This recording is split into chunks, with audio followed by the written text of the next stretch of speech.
What we thought we'd do today is first of all give you a sense of the very important work we do at the Institute around the theme of advancing economic opportunity in America. Programs that focus on domestic poverty, focus on low-income workers, focusing on narrowing the gap between the poor and also looking at what's happening to the middle class as well. And we there have actually a very critical mass of programs. These are 3 programs that we'll talk about, and their directors will do most of the talking. But there are about 8 or 9 programs of the Institute who, one could fairly say, focus very much on the problem of domestic economic opportunity, finding ways to increase opportunity for those struggling to become members of the middle class and to support their families effectively. Let me just introduce very quickly the panelists, and then we'll get into a conversation. And then in each case, we're going to spend about an hour in each of these areas. I hope that you will have questions as well. Janet has many roles here at the Institute.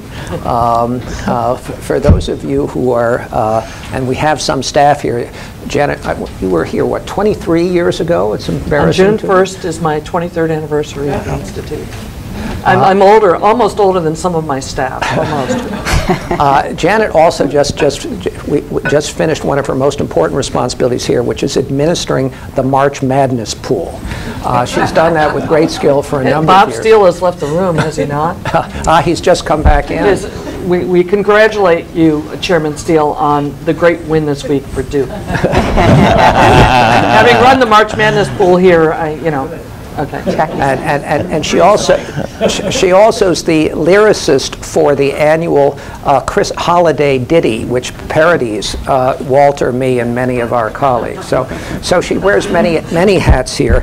But Janet Topolsky is a native of Detroit, Michigan, and she worked in a high-level position in state government in Michigan, then for a national nonprofit, and she has always been really focused on issues relating to community development. And the program that she runs, the Community Strategies Group, does a particular thing that's very important. Many of us are primarily involved, especially here in Washington, with national policy. National policy leaders have no shortage of institutions and organizations that help them solve their particular problems. That's not true in other levels of government. It's not true state government, regional government, local government, especially in rural America. And the Community Strategy Group plays a critical role in providing resources to leaders at those levels of government. We'll come to John Colborn in just a minute. I want to introduce Monique Miles, who is the Deputy Director of the Aspen Forum for Community Solutions. And she comes to us from having been the Director of Post-Secondary Achievement of the National Youth Employment Coalition. And here is an example of Janet's program was founded when, in 1985. So here's an example of a policy program that's been at the Institute for many, many years, has an extraordinary reputation in the field. And Monique's program has been here just 2 or 3 years. 3 years. 3 years now. And came in with a great deal of excitement, a tremendous degree of funding, and it's an example again of how many institutions come to the Aspen Institute because they think it's going to be an especially fertile environment for the work of the policy program. Some of the work that led to her program actually came out of a White House conference. Many of you are already familiar with Melody Barnes. You've met Melody at some of our other board meetings. Melody is the chair of this effort, but Monique is the Deputy Director of the Forum and also directs the Opportunity Youth Incentive Fund. And what her program does is work with communities to solve many of their most pressing challenges through various kinds of collaborative efforts that have collective impact. The Opportunity Youth Investment Fund has now funded programs in 21 different communities around the country, cities from Los Angeles to Indian tribes, I think the Hopi Nation, and she will tell you more of the particular kinds of work they do. And what an interesting thing that they do is they actually are re-granting funds that come from a great number of national corporations and individual donors, and invest in projects that have really demonstrated that they work. Whether the program is to reduce the teen pregnancy rate or increase the school graduation rate, they are out there looking at things that work, promoting them, giving them additional funds, and setting them up as examples for other communities to emulate. John Colborn is the director of Skills for America's Future, which is a program under our Economic Opportunities Program. Many of you have already met Maureen Conway in sessions like that. John comes to us, he was Vice President of Operations at the Ford Foundation, so came to us already very familiar with the work of one of our leading funders. Actually, the Ford Foundation has probably given more funding to the Aspen Institute than any other foundation over our history. We called Aspen a frequent flyer at the Ford Foundation. We have lots of points with the Ford Foundation. And this program is really an employer-led initiative and works with national firms to identify and champion solutions essentially to improve competitiveness of the American workforce, improve economic opportunity for American workers. So let me begin perhaps with some general questions so people can get an idea of the range of things that you do. And given the moment that we're in, where it seems that people are always commenting, whether from the right or the left or the middle, about economic inequality, about a gap that's increasing, about how it's more difficult for people and it's greater struggle to become a member of the middle class. We're watching as you know, solutions are being implemented at local and state and national levels. So how just tell each of us, each of you, if you could tell us how your programs are working to reduce inequality or to advance opportunity. And Janet, why don't we start with you? Sure. And you know, the Community Strategies Group, which I direct, I would say we're, as Elliot mentioned, we really are focused on leaders at the community level, right? And not just government leaders, but leaders at the community level who are tackling tough community and economic development challenges. And we tend to organize our work in a few different ways, but overall what we're trying to do is to connect local leaders, to equip them and to motivate them to sort of find solutions together locally and within their regions to these problems. Because who was it? Tip O'Neill said all of politics is local. In some cases, a lot of economic solutions are local as well. So we focus on helping community leaders figure out how do you grow individual assets, how do you help families, especially working families or working poor families, get ahead. Or we like to call it earn it, keep it, grow it. Earn more, keep more of what they earn, and grow it into assets over time. How do you help low-income families do that? So there's an important thing to help struggling low-income families get ahead. The second thing we focus on is what I would call sort of community asset building or regional asset building. How do you do economic development within a region in a way that's sustainable, but that always includes low-income people, places, and firms as part of the action and includes them as part of the benefits? So it's sort of, we call it doing economic development differently, not just business attraction or business retention, which is important, but how do you look at the whole system and make sure that through development, low-income people, places, and firms are doing better as well, okay? And the third focus we have, so we have an individual family focus, we have sort of a regional economic development focus, and our final focus is sort of on a specific type of institution, which is community foundations. We somehow, over the many years we've been here at the Institute, had developed great expertise in the role that community foundations can play in improving the economy and in tackling these tough problems of fighting poverty and building the economy. And community foundations by themselves tend to be collections, or their boards tend to be collections of local leaders that follow the Aspen model, and that they come from across sector and across income and across place and across interest and across politics to come together to figure out how can we make this community better. So we have a particular expertise in working with community foundations on building their own capacity as institutions, but also as taking on the most critical issues in their community and making progress on them. So that's, in a nutshell, what I would say we're doing. John? So Skills for America's Future actually got its start about 5 years ago, just as the economy in the United States was starting to come out of recession. And there was this observation by many that there was this apparent paradox, that on the one hand, coming out of the recession, thousands and thousands, millions really, of job openings, employers seeking talent to respond to new market opportunities, to help revitalize their businesses coming out of the recession, and then millions of people looking for work.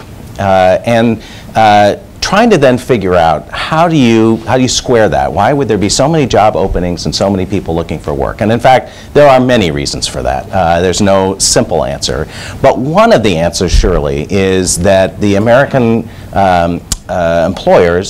employers were looking for skills that they could not readily find in America's job seekers and in the American workforce. Solving that gap, sometimes called the skills gap, is really where Skills for America's Future got its start.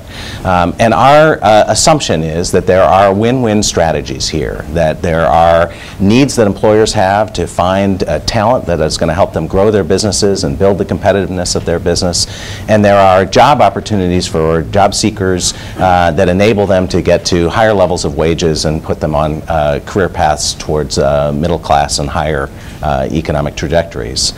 And so what we do is look at working with leading national employers who have signed on to trying to be part of the solution to this problem, and help build bridges between those employers and education and workforce development organizations, especially community colleges. We focus on the community college in part because it is a significant part of our higher education system. About 6 million people go to community college in any given year. It also disproportionately represents people of color and low-income people. It's a flexible institution. It tends to be able to respond quickly to needs of employers in the regions in which they operate. So we really focus on the community college because of those assets. We also focus on the community college because it's an institution that could do better. It's an institution that has trouble getting people through the programs of study that it offers, and we think there are opportunities to really strengthen that institution. So that's what we do. And you'll hear there, you've probably heard a little bit about some other work that the Aspen Institute does with community colleges. And this is an example of how sometimes our programs are really highly complementary. We also give something called the Aspen Prize for Community College Excellence, which is run in a different program. And that works very closely with Skills for America Future, all using the extraordinary leverage of community colleges to affect employment. Monique, tell us about Yes. And what's interesting about going third is that in so many ways, our work with the Forum for Community Solutions, without question, blends what we've heard already. And so as Elliot shared, we were born out of the Obama administration, particularly the White House Council for Community Solutions, which was launched with this notion that communities do have the solutions to their most pressing issues. And as Janet shared, when you really do focus on those hyper-local connections, that's where we see not only real work and real energy towards solutions, but real momentum for change. So part of the work we do with the Forum for Community Solutions is give communities a platform to share those lessons. And we really think about this in several ways, but we have a particular model that we use. It's called collective impact. And I'm curious how many people in the room are familiar with collective impact. Okay, so just a couple of hands. I won't bore you too much, but what I will share regarding the model is that it is a framework for community organizing, and it posits that when you bring together cross-system and cross-sector stakeholders, leaders across different sectors and also from both sides of the aisle, and you use data to inform your shared strategy, and you have ongoing communication reinforcing activities, and you posit this work in a local backbone organization that is a convener, has a reputation for trust in the community, and has been known to move an agenda successfully, then you are able to solve your most pressing problems. So it is that framework that we support in 21 communities across the country to work on improving education and career outcomes for a group of young people we call Opportunity Youth, which is a group of young people between the ages of 16 to 24. There are about 6.7 million of them in this country that are out of school and out of work. And so in these 21 communities, as Elliot shared, that include the Hopi Native community in Arizona to New York City as well. So we not only have a broad diversity of communities represented, but we were very, very particular about making sure that not only did we support urban centers in our work, but we also support rural and tribal communities as well in terms of lifting up these solutions to move these cross-system, cross-sector agendas for Opportunity Youth. And that's a big piece of the work that we support with the Forum for Community Solutions, but there are a couple of other new bodies of work that are coming out of the Forum most recently. Another initiative we've been working on includes ending mass incarceration.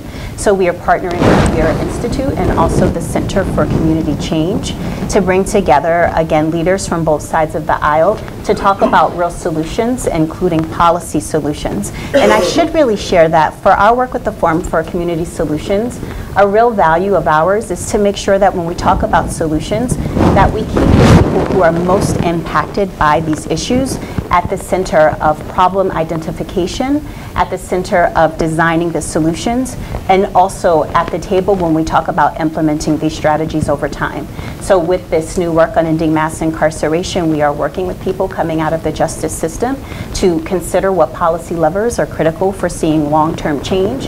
And then the events that we're organizing going forward are about bringing together both grassroots organizers and people across the treetops to have this conversation about policy solutions. And then the third piece for us in terms of how we think about advancing opportunity includes a separate partnership with the Center for Community Change that is born out of their efforts to not only reduce poverty, but to support their Good Jobs for All campaign that is about not only increasing the minimum wage, but supporting workforce development. So as John was just speaking to, workforce development in communities across the country that is about family sustaining wages and outcomes for the long term. And our work in that partnership with the Center for Community Change is, again, connecting grassroots organizing approaches to treetop solutions so that not only are we bringing people together across the aisle, but we're also looking across systems and across sectors to make sure that the conversation represents a fulsome approach to how we think about comprehensive solutions. And so that's our work at the Forum for Community. You mentioned, Monique, criminal justice reform, and that's just one example, I think, of an area where you've probably all seen in the press as well that there really is increasing bipartisan agreement about the importance of that. But, you know, I'd like to ask each of you, we all read the statistics and they can sometimes be quite depressing. Some of these challenges seem intractable, but each of you talk about solutions and specific focus. You must have some examples of things that are actually working that give you some considerable optimism about the areas you're working on. And I wonder if each of you could just share some stories or examples that make you quite hopeful about these challenges. Janet? Sure. There's so many to choose from. Okay, let me throw out a few that we're working with now or have come to our attention recently. And keep in mind, some of these stories have to do with some of these topics, right? But it's how the community leaders come together and make a decision to do it. So there's a community foundation in Northeast Mississippi, covers 17 counties in Northeast Mississippi, which at one point was one of the poorest regions and the poorest state in the country. The foundation is called the CREATE Foundation, and they have figured out how to put together the resources to guarantee free community college. Sound familiar? Free community college to anyone who graduates from high school in those 17 counties, and they will pay for it. And what they've learned, it's quite interesting. I mean, you know, so if you hear this as a policy proposal, they were doing this a few years ago. 17 counties, very poor area, Northeast Mississippi. Anyone who graduates from high school can go to community college because they've figured out the system, right? And the system is that There's lots of federal aid available. There's lots of other aid available. They make sure everyone who wants to go to community college gets all that aid first. And the difference between the aid they can get and what tuition is very little. So for, you know, I don't know, $50,000 they're sending everyone to community college. It's just unbelievable. But the most important thing about that is the psychology that it's turned around, because a lot of the poorest kids could have gone to community college because they could have gone for free. They just didn't know it, and they didn't believe they could go, right? It's the middle class kids who would have had the financial hardship. But it's the fact that now they're going into middle school and grade school and saying you can go to college that's changing the amount of people who are going. And that's a very, I mean, they looked at the whole system and figured out where the gap was, and they plugged that gap, but it wasn't just a financial gap, it was a psychological gap. Yep. Yeah. Another thing that's going on, and this is a growing activity that many of you may have heard of, is in regional economic development, the sense of anchor institutions and anchor markets. And how can you take anchor institutions and what they buy, the services, the goods, the different things they buy, and figure out, is there a way that low-income people or places that are situated around these anchor institutions could start supplying, or could they build a business or have jobs that would supply these anchor institutions? So, for example, in Cleveland, there's a very famous model called Evergreen Laundries, or I'm sorry, Evergreen Cooperatives, where the Cleveland Clinic and the Cleveland Foundation and Case Western Reserve got together and figured out they were doing, you know, what were they buying that could be supplied locally by the very low-income poor neighborhoods near them. And they determined that they did a lot of laundry, right? The colleges and the hospital and everyone. So they've actually started working in collaboration to help low-income neighborhoods grow worker-owned businesses that are now providing the laundry. So they've grown jobs, they've grown businesses, they've grown local ownership, they've grown community cohesion. This model, which is very interesting, is now being replicated in a lot of places and has a lot of interesting principles or factors in it that are happening and other things going on around the country. But in Atlanta, they're starting a similar thing called Atlanta Lettuce Works. In this community itself, there's actually an effort to put together stormwater management companies that are going to employ low-income people in Southeast. So I've got 50 more stories and I'll stop there. But I would say what's really interesting is that there's a lot of local interest in building local and regional economies that, you know, that are more sustainable within the system, that are bringing underutilized assets to the fore. And there's a lot of creativity in how people are doing that. Great. John, what about some causes of optimism for you? So I'm optimistic in part because our economy is improving, and that is creating a demand for the kinds of solutions we're talking about among employers. And so I think this was a harder conversation when we started 5 years ago, and a little bit of an easier conversation today. I'll give you one example of one of our partner employers and how they came to this work. And I think it's both indicative of the leadership component that really drives Aspen's work, as well as our desire to take small examples and bring them to scale.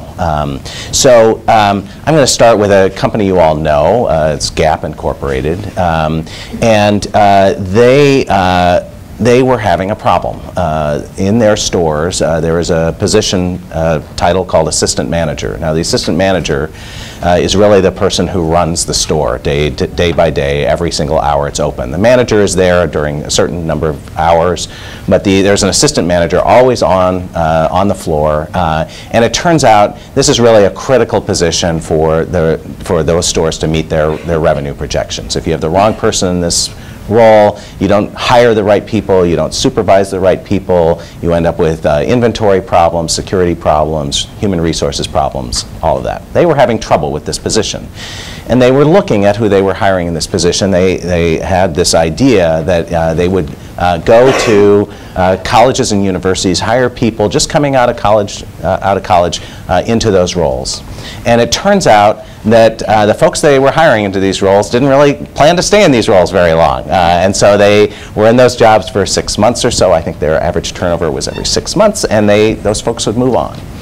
So how to solve this problem? Well, a couple of the managers at Gap stores thought they would source their labor a little bit differently. So they went to the local community college and they said, could you help us design a program that would prepare people for these assistant manager roles within, maybe just a year or two of training instead of 4 years of training? And could you help us connect to those folks so we might be able to hire them into our stores? Community colleges responded to that. They set up programs. Gap created a little program called Gap for Community College, provided some scholarship assistance for folks in these programs, did a lot of work to introduce topics in those programs, merchandising, marketing, making sure that the community college was providing the right basic skills so folks would succeed in these jobs.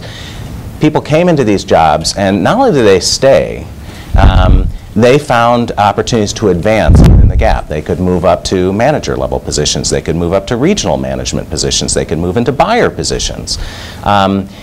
Gap decided as a company that they would adopt this, this program. They put their foundation's resources behind it so that they could expand some of the scholarship resources. But something else happened. Not only did Gap decide this was an important sort of community social responsibility move, managers in brands that hadn't been participating, this was Old Navy and some of the other brands under the Gap rubric, said, this really makes sense. It makes sense from a business perspective, and we don't need the Gap Foundation money. We're just going to do it.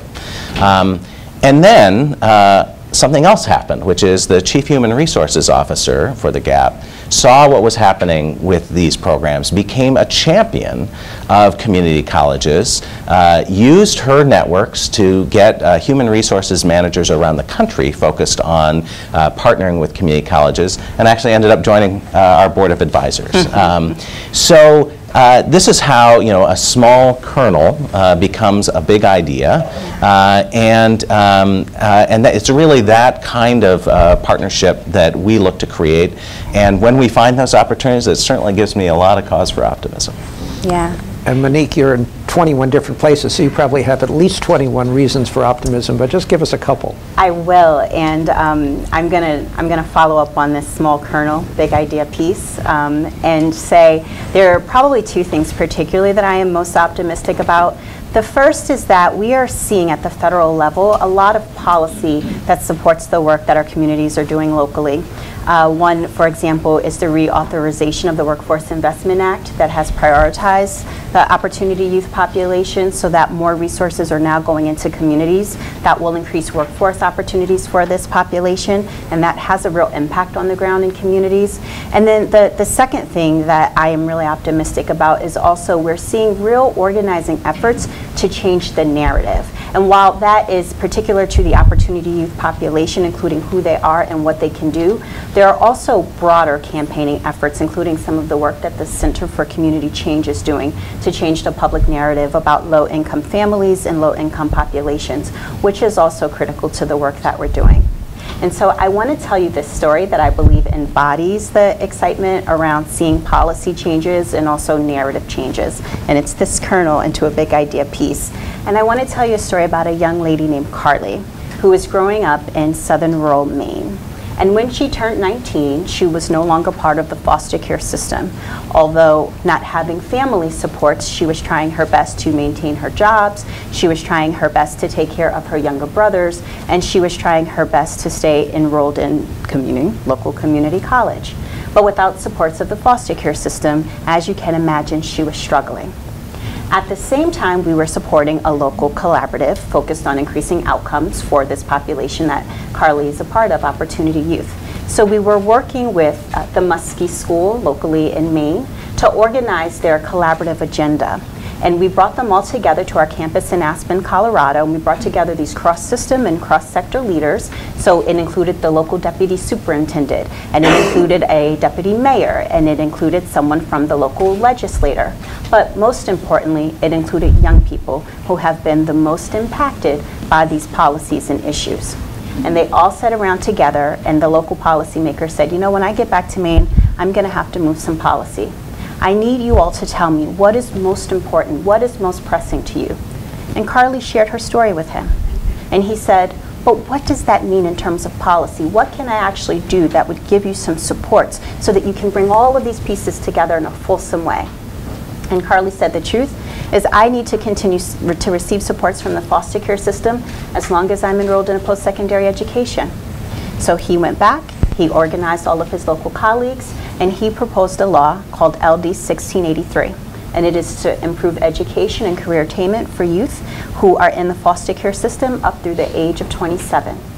The law was signed, the law was passed, and now young people in the state of Maine will continue to receive supports from the foster care system through the age of 27. What I like about this story is that it puts the people who are most impacted by these challenges at the center of designing solutions. And the collective impact approach brings together cross-system and cross-sector leaders to talk about comprehensive solutions. And then we get to see these ideas become law that can live on to support future generations as well. And so in my mind, that is not only what we're really optimistic about, but the type of lessons we like to lift up for other communities to consider in their cross-system, cross-sector efforts. So Monique, what's next for the Aspen Forum for Community Solutions? What are you excited about? The program keeps moving leaps and bounds. What's next? So I shared earlier the ending mass incarceration piece for us. That's really critical, and it's a big body of work for us that we want to continue to just engage in a more deep and meaningful way. We're still thinking particularly about the policy implications because, as you said, there's just such great momentum on the left and the right to really organize opportunities for change. So that's a big body of work for us. Another one for us is really thinking about what does civic infrastructure mean in the 21st century? So what really enables us to support local work is this notion that there already is in place an organizing mechanism to bring community members together and system and sectoral leaders together. So when we think about what does 21st century problem solving solutions look like, then part of our work in the future is continuing that conversation and lifting up evidence very specifically around how communities are being able to move a shared agenda. And the last piece that I'll just share, because it's so critical to our work, again, we support across 21 communities the majority of urban communities, but it's so important to us, and this is part of what Janet was sharing earlier, that when we talk about solutions, we are really talking about rural communities as well, and we're talking about tribal communities as well. And making sure that there's always a local organizing mechanism that keeps communities and the people most impacted by these challenges at the center. So that's a large part of what we look forward to doing in the future. Thanks. And just a couple of quick questions, and then I'm going to be opening things to all of you, so be thinking of any questions you might like for the panelists. John, in your program, you obviously don't just talk to fellow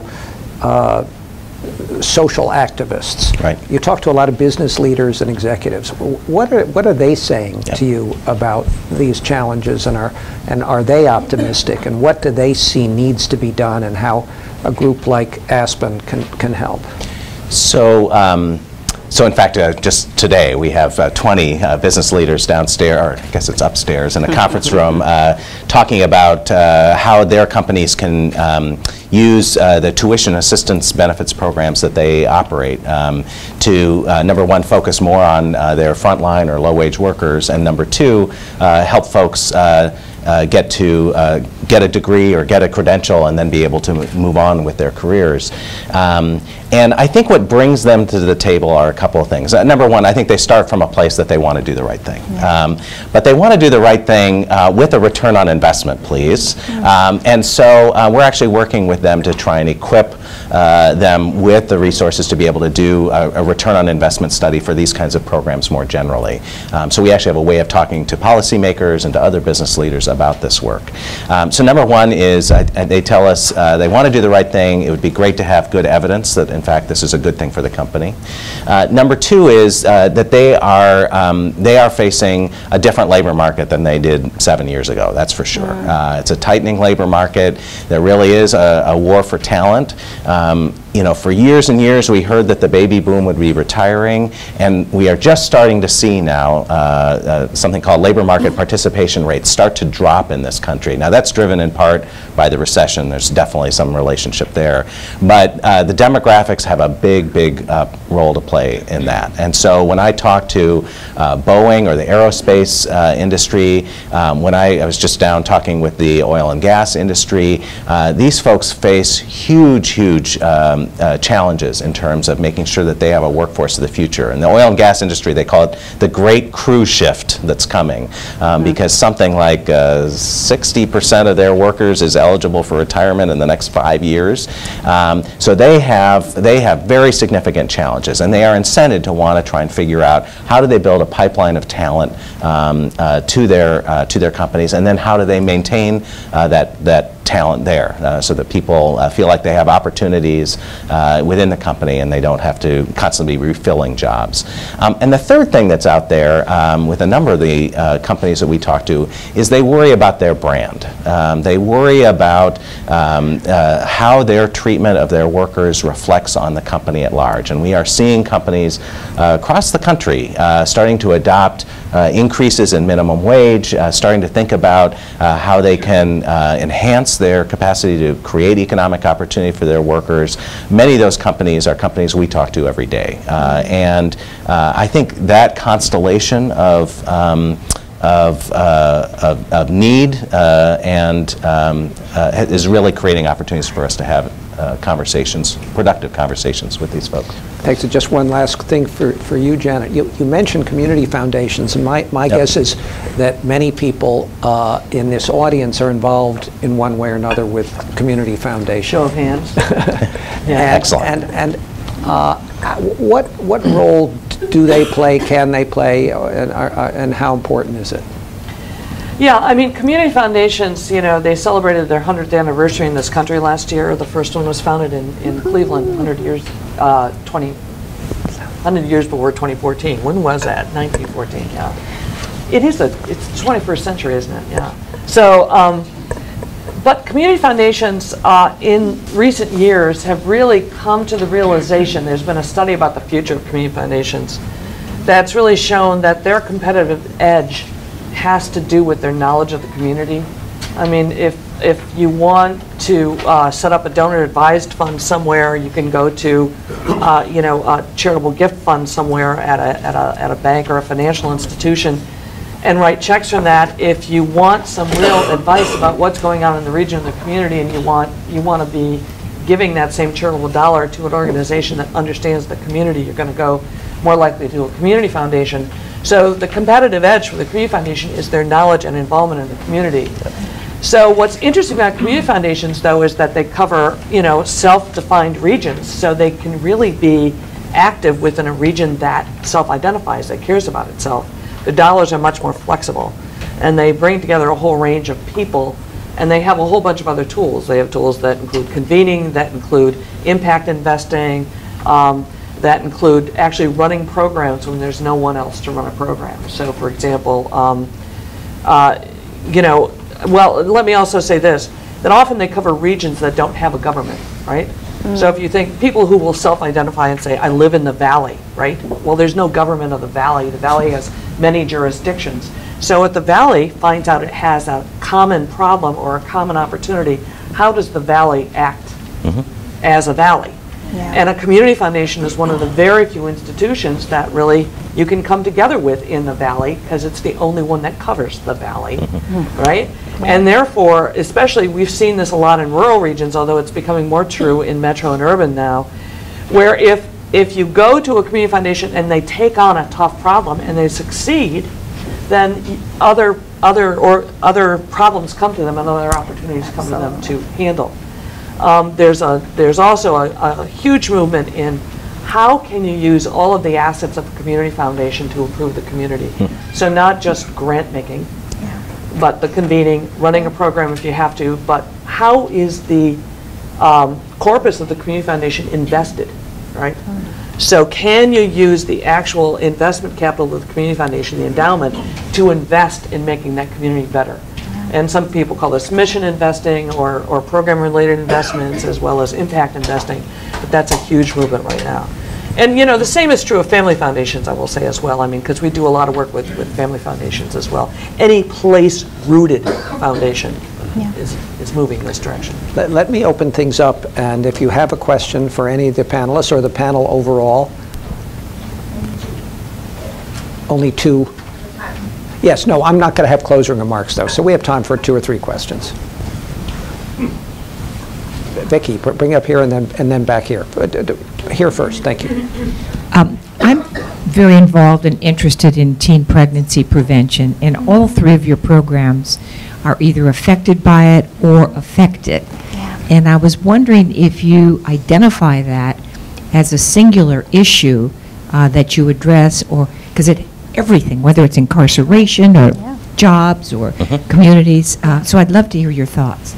Monique, you want to? So I'll get us started, and I'll share that when we talk about the opportunity youth population, the 6.7 million that are out of school and out of work, 30% of them are teen parents, right? And so then our work locally, so at the community level, in Philadelphia is an example that comes to mind, because part of their policy work in reconnecting this group of young people to school and to work is about then an advocacy around affordable child care and adequacy of prevention campaign as well to limit teen pregnancy, and to also think about the broader wraparound supports that this population needs. And so at least for our work in terms of seeing what local communities are doing, broadly they're trying to reconnect this population, but very specifically the focus on either teen parents or prevention is organizing a prevention campaign, making sure that their policy and advocacy agenda is targeted at the supports that teen parents actually need, and that the resources, particularly the financial resources, are in place, whether we're talking about secondary or post-secondary education, to support teen parents. So really what we see in communities across the country is a 2-generation approach. So for the population that are teen parents, we're looking at how does the school meet the needs of the parent, and then what does early education, child care look like to support the needs of their children, really. And so it's both on the prevention side of organizing policy, and then for the population, the 30% that are teen parents, looking at a 2-generation approach to support them to successfully either complete school or make connections to the labor market. And Vicki, another thing there too, of course, we actually have a program here, the Ascend program, which is focused specifically on a 2-generation approach to these issues. And what's it called? Ascend. Yeah, great program. Yeah, it's a wonderful program. Yeah. Yes, please, if you could just wait for the microphone. Oh, you have it, great. Hi, I'm Robin Leeds, and I do a lot of work in the public-private partnership space, particularly around corporate social responsibility efforts, but also in terms of creating workplaces that are safe, that are respectful, that bring dignity to the worker, and also provide opportunities for advancement, including unionization. And I know that the last thing I mentioned is a very hot, difficult topic. And my concern in terms of working with corporate America and working with businesses is how do we shape workplace policies and workplace conditions and practices that create opportunities long-term for low-wage workers, so that not only can they enter into the job market, but they can stay in the job market and they can succeed in the job market. So if any of you have any insights on that, I'd love to hear it.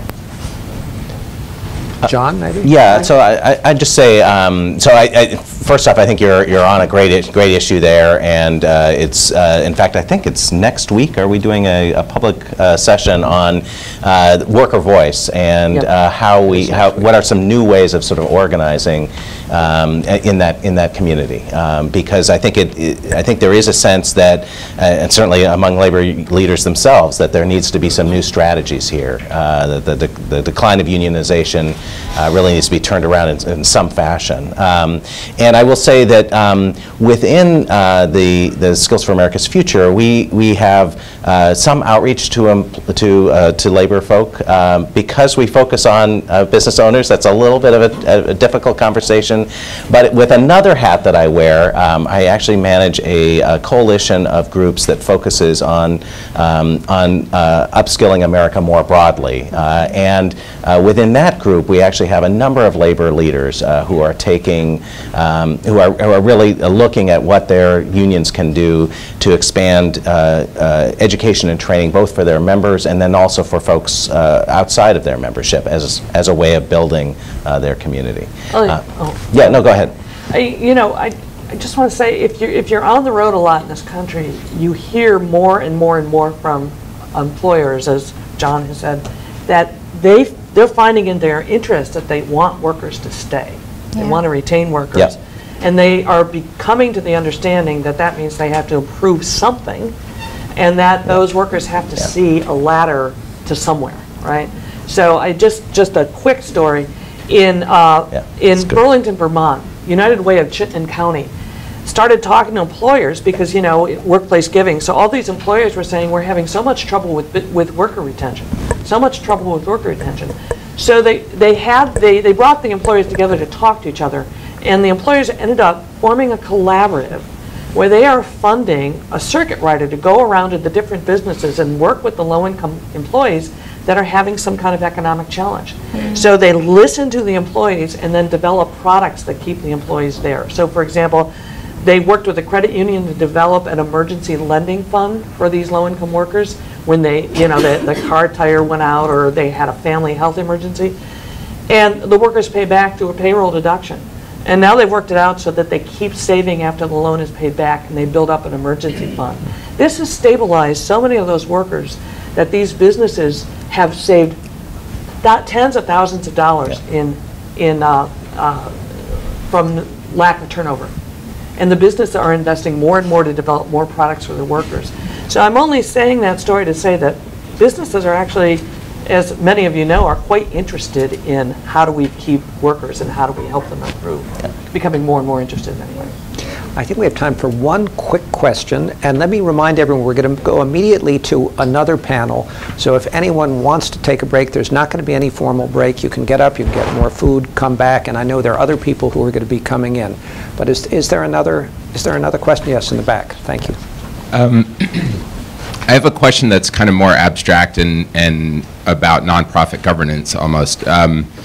My name's Rich Bland, and I run domestic government relations for Save the Children here in DC. And my question has to do with, do you think of each of you having your own theory of change and then selling funders on that theory of change, or is there an overarching theory? Because what I didn't hear was federal investment and how you convince. We heard a little bit about making sure that this administration continues to invest in solutions that are child-focused, and we heard a little bit about that. But what we've learned after 100 years at Save the Children is there's a lot of talk of members of Congress saying we are pro-children, but nothing to hold them accountable for that. So you need a C4. So we're starting a C4 to be more politically involved.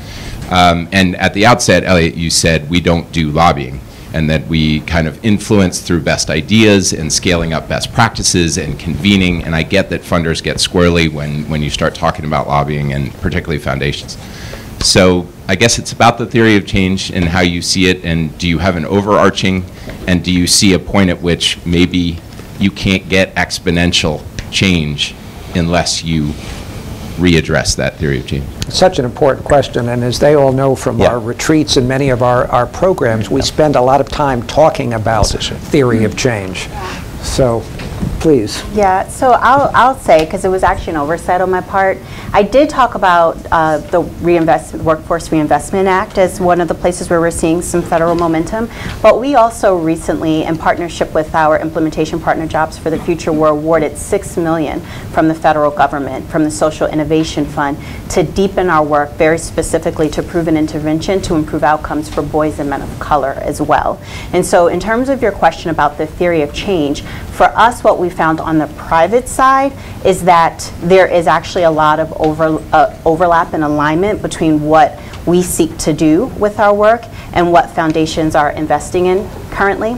And then at the same time, through the organizing efforts and also the movement building that's sort of happening nationally and locally, we are actually seeing movement in the federal government, including the Workforce Reinvestment Act, including the Social Innovation Fund, and there are several others I can point to as well, where we are seeing this become a way that the federal government is investing in our theory of change as well, and we are trying our best to leverage that. My guess is if you talked with any program, you would find there would be some level of engagement with government. We just don't happen to do that one activity. So whether it's receiving funds or providing technical assistance or helping bring together people for conversations across the aisle, I think all of us are engaged in that in one way or another. I think the larger question is, how do you grow the resources to be able to solve these problems? Someone had an expression one day, we were all dealing with different trains, but it's all the same railroad, and if you're not attending to the railroad, what do you do with that? And that's an important question. That's not an issue that my program takes on. Maybe a little bit. A final short word, Jennifer? Yeah, I would say that our program has a point of view, and our point of view is that we need to change what we consider to be the outcomes of economic development, the desired outcomes of economic development, that it's not just growth and profit. Those are fine things. But if we're not increasing a whole range of capitals, local ownership to control those capitals, and also making sure low-income people are doing better, places and firms, we're not getting there. And the way we go at it is by bringing these different different peers from across community to learn from and exchange with each other, and policy ideas bubble up from that. That's right. Good policy ideas are identified on the ground. Absolutely. I mean, the whole laboratories of democracy thing, and they bubble up to the federal government more than the other way. And I mean, EITC, all those things came from ideas that were on the ground. So that's the way I would put it.